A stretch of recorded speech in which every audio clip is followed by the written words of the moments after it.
Dieu a mis un rêve dans ton cœur. Écris.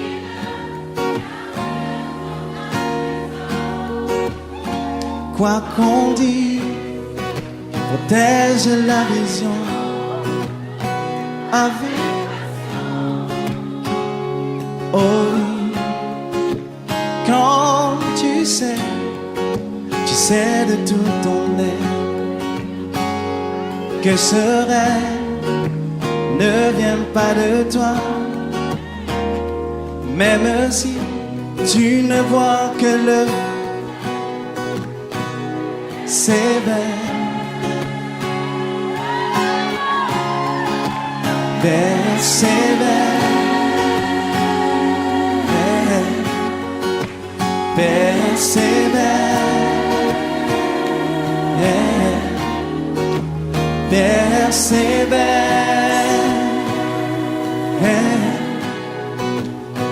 persévère, car sa parole, elle s'accomplira.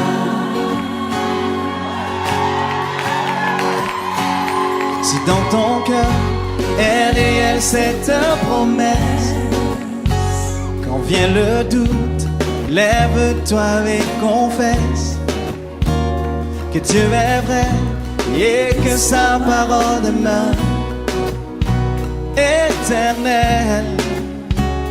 Oh, oh, oh, car ce qu'il promet, mon frère, ma soeur, n'est jamais vain. Oh oui, toujours fidèle et son chemin certain. Même si les choses semblent n'aboutir à rien, oh oui, persévère. Oh oui, quand il dit, la chose arrive. Quand il l'ordonne, elle existe. Son regard est sur ce qui lui appartient. Oh oui, persévère. Oh oui,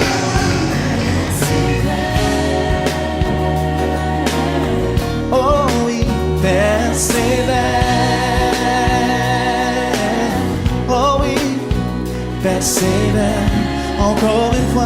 Encore une fois, oh oui, persévère, persévère, persévère, persévère.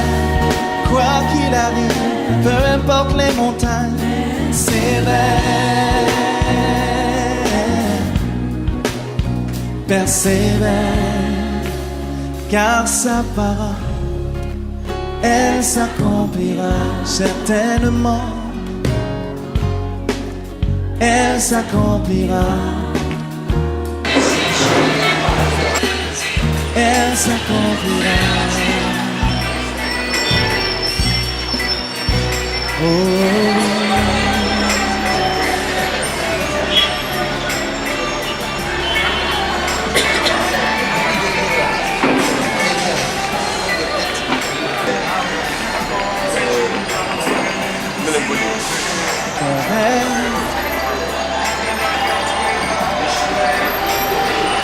qu'on a méprisé, qu'on a négligé, les plus secrets, les plus sensibles, fragiles.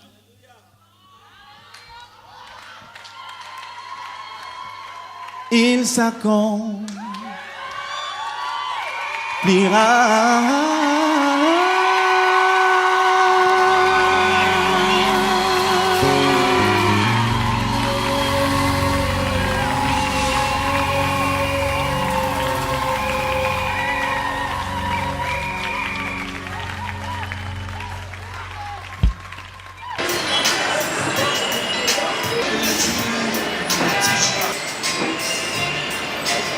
Bienvenue à cette présentation du dédicace de l'œuvre La paix à tout prix. Permettez-moi de préciser que nous attendons toujours Monsieur le délégué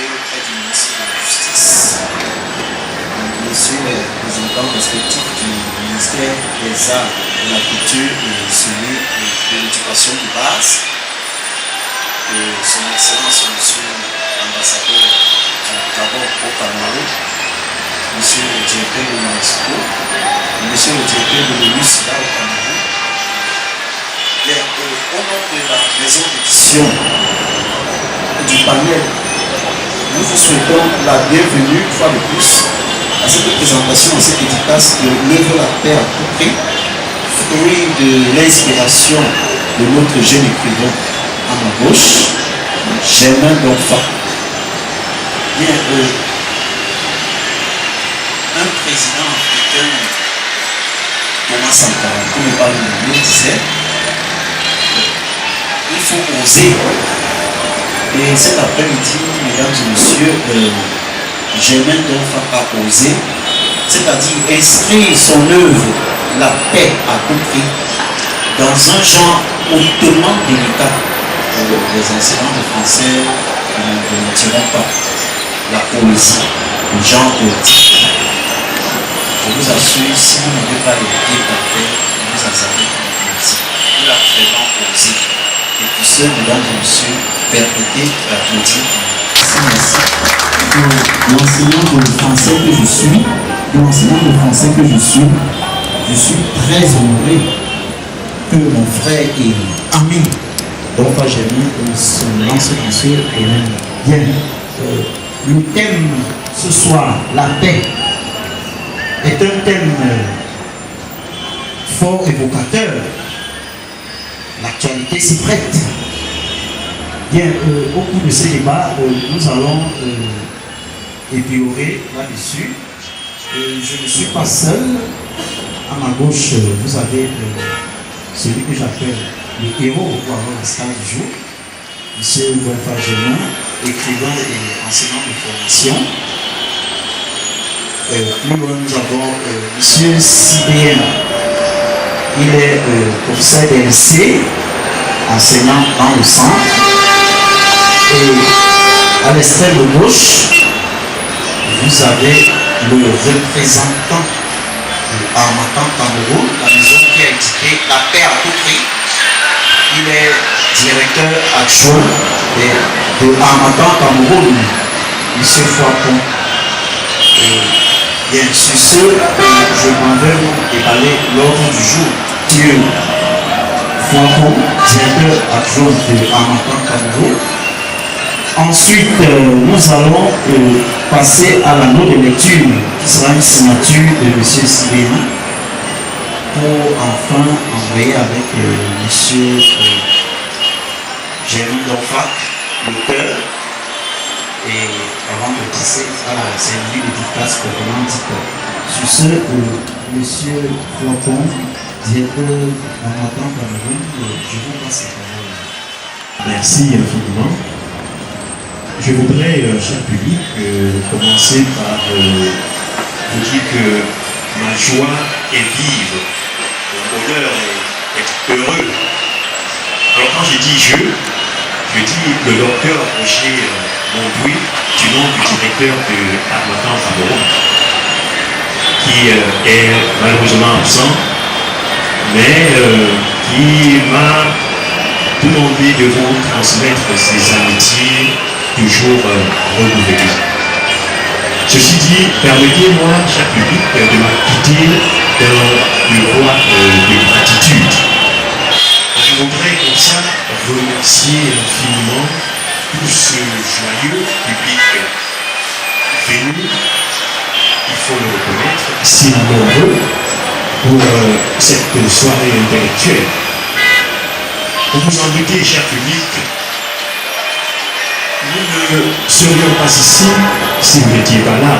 Comme on dit souvent, le roi n'est rien si les sujets ne sont pas là. Mais nous ne sommes pas dans la royauté, nous sommes ici pour une fête intellectuelle. Nous vous remercions infiniment pour votre présence, car par cette présence, vous nous accordez ce que je voudrais appeler l'élan solennel de cette rencontre. Merci à vous. Je voudrais aussi adresser mon profond merci à la communauté Bafou. Bafou, située quelque part là-bas à l'ouest du Cameroun. J'adore bien la communauté Bafou et j'adore bien Bafou. Vous vous en doutez, la communauté Bafou est là, je crois bien. Je vous adore. Vous savez pourquoi? Peut-être que vous ne savez pas, mais je vous adore parce que vous constituez ce que je voudrais appeler le conservatoire culturel, ou alors l'un des conservatoires culturels du Cameroun. Alors, par votre présence, donc, vous apportez ce que je voudrais appeler l'onction culturelle. C'est une valeur ajoutée à cette rencontre. Merci une fois de plus à vous. Je continue pour cette série de remerciements. Ils sont nombreux. Je voudrais dire merci à ce parrain venu de très loin du Canada. Bonsoir, docteur Guilfac. Merci pour votre présence. Merci infiniment. Je voudrais aussi, d'abord aussi, donc, me retourner sur ce panel pour remercier infiniment les invitations adressées d'abord à monsieur Sibéyen Honoré, qui est, on l'a dit tantôt, qui est enseignant de français. Vous savez, le monde n'est rien sans les enseignants. C'est les yeux de l'humanité. C'est eux qui nous donnent, qui nous font comprendre le monde. C'est eux qui donnent sens au monde. C'est eux qui forment la jeunesse de demain, ou alors c'est eux qui forment les hommes de demain. Monsieur Sibéyen, merci d'avoir accepté l'invitation que nous vous avons adressée. Vous allez nous faire justement tout à l'heure la note de lecture de ce brave ouvrage. On lui reviendra. Merci pour vous. Et je voudrais aussi dire merci à l'autre enseignant de français. Je suis complet, entouré d'enseignants de français. Cette fois-ci de M. Ndonken Joseph, celui qui va modérer notre rencontre. Merci donc pour ce de français. Merci infiniment. Alors, pour finir, à tout seigneur, tout honneur, même si c'est pas là que je finis, celui que nous célébrons aujourd'hui, celui qui est à l'honneur, celui qui nous a invités, M. Germain Donfa. Vous êtes assurément le héros de la soirée. Il mérite des ovations. Merci.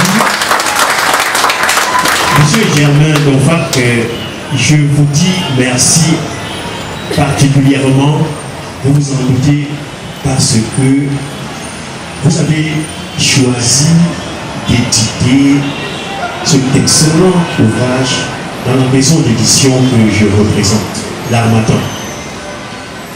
Et je voudrais dire juste un mot pour l'Harmattan. L'Harmattan, c'est une maison d'édition qui a été créée depuis les années 75. Le siège, c'est à Paris, et il existe des succursales, des maisons de représentation un peu partout dans le monde. Et donc, au Cameroun, chez nous ici, nous avons donc Harmattan Cameroun, juste en dessous de cette terrasse. Il y a les éditions Harmattan Cameroun où M. Germain Donfa a bien voulu s'immortaliser à travers un genre. Nous avons écouté un genre assez délicat, bien sûr, le genre poétique. L'Harmattan ou Harmattan Cameroun offre deux services essentiels. Bien sûr, nous servons de relais à l'Harmattan. Et ici, nous offrons d'abord l'édition. C'est-à-dire que nous recevrons des manuscrits, c'est-à-dire des textes écrits par des auteurs qui nous proposent pour des besoins d'édition. Ces textes donc sont passés au crible de la critique de nos experts assermentés qui travaillent le texte et ils acceptent ou non l'édition. Donc si le texte épouse la ligne éditoriale de la maison, on édite. Le texte de M. Germain Donfa a suivi cette rigueur éditoriale qui caractérise ce fonctionnement l'Harmattan. Nous avons donc aussi la librairie, donc pour écouler les ouvrages que nous vendons. Mais en attendant, Cameroun voudrait aller un peu plus loin. Nous ne sommes plus seulement une librairie Harmattan, nous sommes une librairie générale. On y trouve tous les ouvrages. Peut-être qu'on ne pas faire dans la gourmandise pratiquement tous les ouvrages. Mais alors maintenant, on est servi comme on vient. Cher public, juste un mot aussi pour ce ouvrage, pour cette œuvre. Nous aurons tout à l'heure la note de lecture de M. Sibélien, mais je voudrais, en tant qu'éditeur, attirer l'attention des uns et des autres sur la configuration externe de cet ouvrage. Il est de couleur bleue, et nous avons le symbolique du bleu. Le bleu nous rappelle l'inquiétude. Nous nous exclamons généralement que le ciel est bleu, pour que cela nous rappelle le beau temps. Donc, Germain Donfac, il n'a pas fait dans la dentelle. La paix à tout prix. Il commence d'abord par embellir l'extérieur de son livre. La somptuosité caractérise donc l'auteur. Et la paix à tout prix ne sera en réalité que quelque chose d'effectif. La paix à tout prix, nous osons bien comprendre pourquoi exiger la paix, M. Germain Donfac. La paix parce que nous en avons besoin. Pour une prospérité, il faut la paix. On ne peut pas évoluer s'il n'y a pas de paix. Et la paix commence déjà par l'éducation, par la culture. Vous savez, l'homme est un besoin de clarté et de rationalité. Nous vivons dans un monde que nous caractérisons généralement d'énigmatique, parce qu'il ne nous livre pas généralement ses secrets, bien que nous cherchons toujours à percer le mystère de ce monde. Mais en écrivant un texte comme celui-ci, nous contribuons majestueusement à rendre compte de la rationalité de ce monde, de le démystifier, donc d'amener les uns et les autres à pouvoir se satisfaire d'être humain et de pouvoir vivre dans ce monde en paix. La paix que nous exige M. Germain Donfac. Lorsque Aimé Césaire disait « Ma bouche sera la bouche des malheurs de notre bouche du désespoir », alors M. Germain Donfac, dans la jeudi, c'est un avant-goût. À la page 120, c'est un petit extrait. À la page 124, autant pour moi, là il dit ceci: je suis la voix des enfants du monde. Les enfants du monde veulent la vie et la paix. Les enfants du monde veulent aller à l'école. Les enfants du monde veulent une éducation complète. Ils ne veulent réellement connaître l'histoire de leur pays. Ils sont conscients des bienfaits de l'éducation complète. Ils le savent que l'école est le meilleur héritage de nos jours. Alors, pour enjamber les pas à la Grande Royale dans l'aventure ambiguë de Jack Antaccio, lorsque il veut rompre avec les anciennes habitudes, comme quoi il faut laisser l'école nouvelle s'installer dans le village pour tout simplement donner sa chance à chacun de pouvoir s'humaniser, de pouvoir vivre en paix. Alors, je crois que c'est une soirée de paix et je voudrais vous laisser justement dans cette paix en vous invitant chacun à pouvoir prendre ce stylo et de pouvoir écrire. Nous pouvons écrire sur toutes les choses. Nous pouvons écrire sur les bruits des véhicules que nous entendons passer en contrebas de ce immeuble. Nous pouvons écrire sur cette dédicace que nous sommes en train de vivre actuellement. Nous pouvons écrire sur tout. Donc, ici à Harmattan, nous attendons. Apportez-nous vos propositions et nous en ferons des textes comme celui de M. Germain Donfac. Et vous serez immortalisés. Vous marquerez votre nom sur le sceau de l'éternité. Je vous souhaite une très bonne dégustation intellectuelle. Merci. Merci, M. Fouakon, directeur adjoint à Harmattan Cameroun. Rassurez-vous, monsieur, vous n'êtes pas vraiment, mais comme notre écrivain, vous êtes plutôt humaniste, c'est-à-dire vous placez l'homme au centre de votre préoccupation. Et rassurez-vous, nous allons suivre le pas de Germain Donfa pour suivre produire des manuscrits. Je vous prie une fois de plus d'applaudir pour M. Fordon. Merci beaucoup. Merci d'avoir accepté d'éditer cette œuvre. Cela témoigne de votre altruisme et votre engagement pour la société, pour une société de paix. Bien. Alors, à la suite de M. Fordon, nous allons essayer d'entrer davantage dans l'œuvre.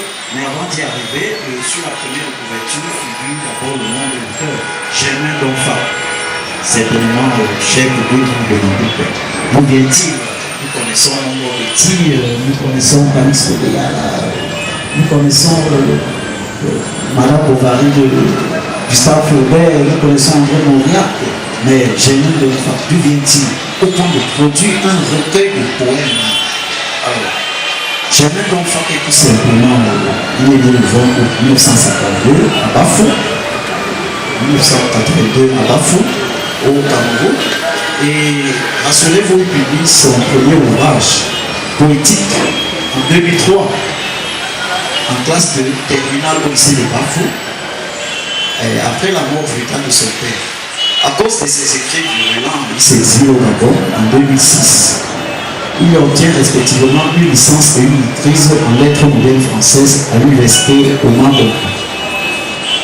Ensuite, il retourne au Cameroun, nous sommes en 2008, et il s'engage, n'est-ce pas, à l'université de Djan, où il présente respectivement un master et un master 2, n'est-ce pas, en lettres et littérature africaine et francophone. Instituteur de formation, des jeunes et brillants écrivains engagés, homme de culture, il est aujourd'hui chercheur, il continue à chercher et à installer la paix au milieu d'une société qui va vers l'émergence. Je vous prie une fois de plus Merci. C'est ça la jeunesse, c'est aussi ça la jeunesse, elle doit apporter sa pierre à la construction de l'édifice. Ce Camerounais qui va vers l'émergence, nous disons ainsi. Alors, à présent, nous allons suivre la note de lecture. Nous allons écouter M. Sibéen, n'est-ce pas, Honoré, qui va essayer d'explorer l'œuvre du point de vue stylistique ou alors stylistico-thématique. Le thème et surtout la portée structurale de l'œuvre. Bien, M. Sibéen. Bien, merci monsieur le modérateur. Distingués invités en vos rangs et titres respectifs, mesdames et messieurs, c'est un immense privilège pour moi de prendre la parole en cette tribune et à cette occasion, somme toute singulière. Qu'il me soit permis, avant de passer à la note de lecture proprement dite, de signaler à l'auditoire les relations particulières qui me lient à l'auteur Germain Donfa. Germain Donfa, dont nous découvrons aujourd'hui la 11e publication, fut mon élève en classe de seconde au lycée de Bafou dans la région de l'Ouest en 2001. C'est donc son enseignant qui le côtoie aujourd'hui et c'est une grande fierté pour nous.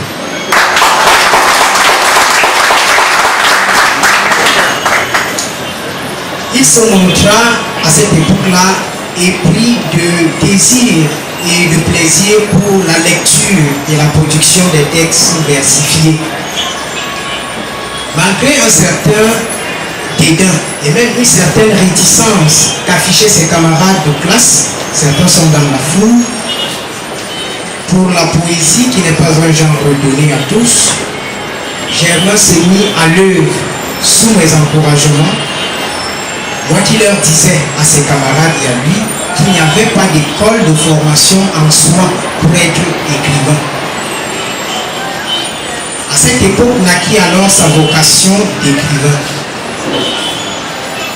Ses premiers vers parurent en 2004 sous le titre « Les lendemains », un recueil de poèmes qui permit au public de la Ménois de découvrir le jeune virtuose qui avait alors reçu des mains du préfet de cette époque-là un prix d'excellence à l'occasion de la fête nationale. Il y a 2 mois de cela, j'ai reçu un coup de fil de l'auteur m'annonçant l'apparition d'une autre de ses productions et j'ai ainsi déduit qu'il a gagné son pari. Après avoir connu de nombreux formateurs, de nombreux enseignants dans son cursus scolaire et universitaire, il me fait l'honneur dans cette tribune de m'engager dans un exercice délicat et ô combien précieux. C'est une marque de reconnaissance à laquelle je suis très sensible. Mesdames, Messieurs, produire une note de lecture est un exercice, comme je le disais précédemment, à la fois délicat et précieux. Dans cet exercice, 2 critères nous semblent essentiels à considérer: la formation et la sensibilité du lecteur. Notre exposé n'aura donc rien d'absolu, rien de rigide, rien de systématique, étant donné qu'une œuvre littéraire peut faire l'objet de plusieurs interprétations. Notre propos va néanmoins s'articuler autour de 3 points essentiels. D'abord, les éléments du paratexte assortis de la structure de l'œuvre. Vous permettez que j'utilise un langage approprié, c'est une déformation professionnelle. Ensuite, la mission que nous avons détectée qui transparaît dans les écrits de l'auteur. Enfin, les caractéristiques formelles ou esthétiques de l'œuvre, la paix à tout prix. D'abord, les éléments du paratexte. Comme l'a dit précédemment le représentant des éditions L'Harmattan, ce qui nous frappe d'emblée, c'est la qualité même du livre, l'objet que nous tenons entre les mains.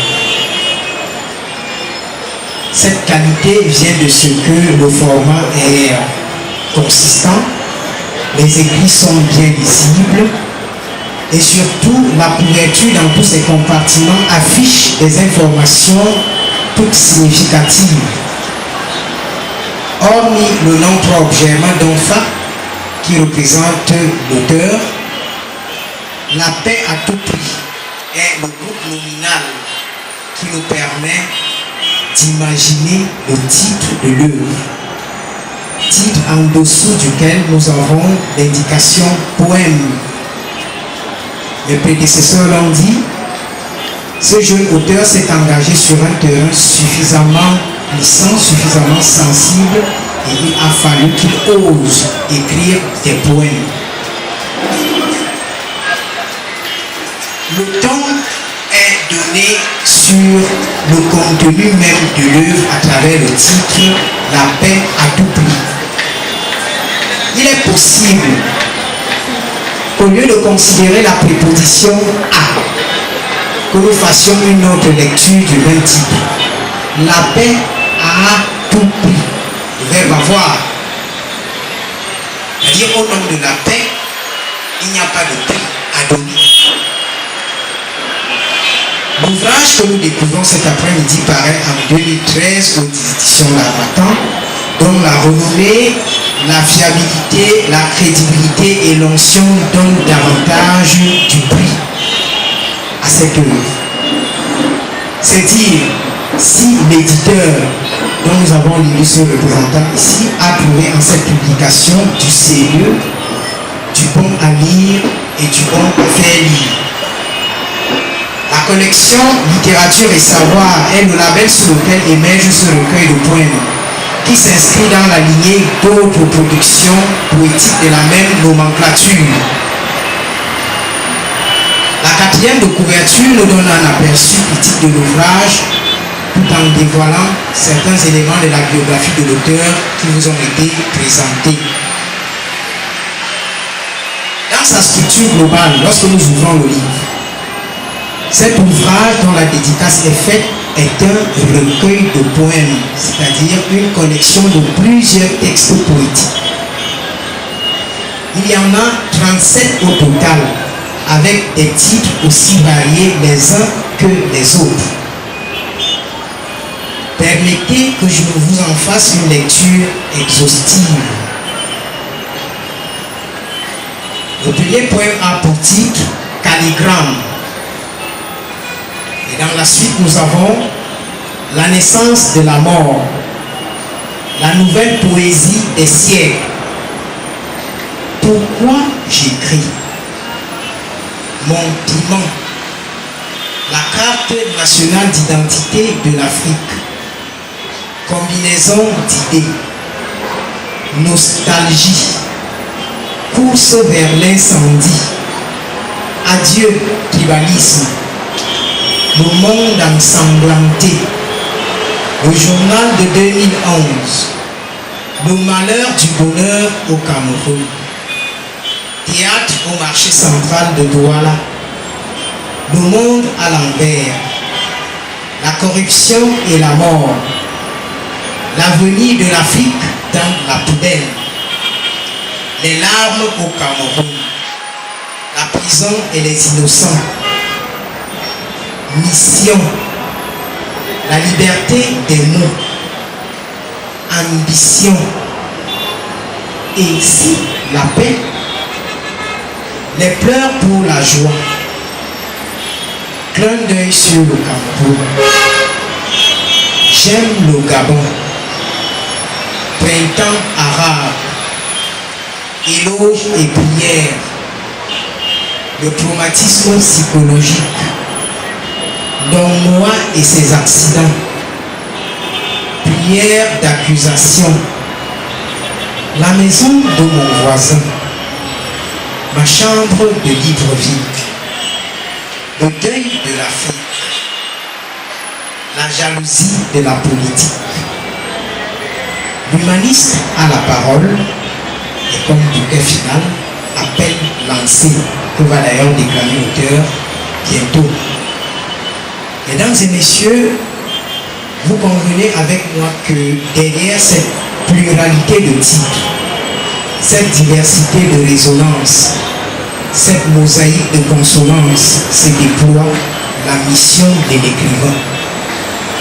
D'où le deuxième pan de notre intervention. Pourquoi j'écris? Ma mission, ambition. Voilà quelques titres de poèmes révélateurs du rôle que l'auteur s'est forgé lui-même. Au regard des textes que nous avons parcourus, il nous semble indiquer de dire que les verbes qui régissent, qui gouvernent l'écriture de Don Fak sont 4. Décrier, célébrer, émouvoir et éduquer. C'est ainsi donc que nous pouvons inscrire la mission qui est la sienne dans les dimensions satiriques, élégiaques, lyriques et didactiques, telles que le suggère la lecture de l'œuvre. D'abord, pourquoi la paix à tout prix ou la paix à tout prix est considérée comme de la poésie satirique? Aimé Césaire, comme le disait monsieur le directeur précédemment, en son temps, définissait son rôle d'écrivain en ces termes fort révélateurs. Je le cite. Ma bouche sera la bouche des malheurs qui n'ont point de bouche. Ma voix, la liberté de celle qui s'affaisse au cachot du désespoir. Fin de citation. Dans le cahier d'un retour au pays natal. Cet écrivain martiniquais se voulait ainsi porte-parole de sa communauté et défenseur des causes perdues. C'est visiblement dans cette mouvance que semble s'inscrire l'auteur de La paix à tout prix. En effet, dans le 4e poème du recueil, ayant pour titre « Pourquoi j'écris », il définit l'objet de sa production en des termes sans équivoque. En voici d'ailleurs un extrait. Pour ceux qui ont l'ouvrage, je vous conviens à la page 13. C'est un peu un exercice académique. Le 4e poème, titré « Pourquoi j'écris ». Si nous considérons les... J'écris pour faire évoluer le genre humain, j'écris pour condamner les délits meurtriers. Les verbes reconstruire, guider, faire évoluer, dans notre jargon sont appelés des verbes d'action. Ils inscrivent la plume du poète dans le moule de la praxis. Ils érigent l'écrivain, l'artiste, à sa dimension d'éclaireur, de guide et même de pasteur au sens originel du terme. Dénoncer l'écart de la société est un enjeu majeur chez le jeune poète. Pour accéder à ce monde de paix dont il rêve tant, l'auteur s'engage à dénoncer, à vilipender les mots qui entravent l'épanouissement du genre humain. Il s'agit notamment des guerres en Libye, en Tunisie, en Côte d'Ivoire, en Égypte, en Syrie, au Yémen, des crimes rituels, de la corruption en milieu médical, scolaire, administratif, de la mauvaise gouvernance, de l'inertie dans les services publics, du tribalisme, du chômage des jeunes, de l'intolérance religieuse, de l'exploitation de l'homme par son semblable dans la société camerounaise, dans le continent africain, dans la sphère planétaire. En deuxième lieu, cette poésie se présente dans sa dimension élégiaque. L'élégie, c'est une manière de célébrer, de vanter les mérites de quelqu'un ou alors d'une institution. Germain Donfac n'est pas qu'un dénonciateur, il n'a pas qu'un ton satirique. Quand il le faut, il sait magnifier, il sait célébrer des personnages qui lui sont chers et même son environnement. C'est ainsi qu'il valorise le riche patrimoine culturel du continent noir. Il exalte, collant à l'actualité, la figure emblématique du guide libyen Muammar Kadhafi dans le poème ayant pour titre « Le deuil de l'Afrique » à la page 105. C'est en des mots élogieux qu'une reconnaissance est faite à celui qu'il appelle métaphoriquement ce grand trésor, ce grand baobab, celui qui rêvait des États-Unis d'Afrique, celui qui rêvait d'une, et je cite, Afrique précocement et financièrement émergente. Fin de citation. Dans la même veine, la mère du poète est sur la sellette dans Éloge et prière, page 74. Celle que Germain appelle affectueusement, je le cite, la déesse des déesses. Mieux encore, la muse des muses reçoit ainsi des lettres de noblesse de la part d'un fils qui est tout à fait plein de gratitude. Et c'est une belle manière de l'immortaliser. La paix à tout prix, c'est aussi de la poésie lyrique. Le lyrisme est cette tendance à extérioriser ses états d'âme, à faire valoir son univers intérieur, à dire ce que l'on ressent d'intime en soi. Et c'est un aspect significatif du génie créateur de l'auteur. Ceci transparaît dans le poème « La jalousie de la politique », à la page 105.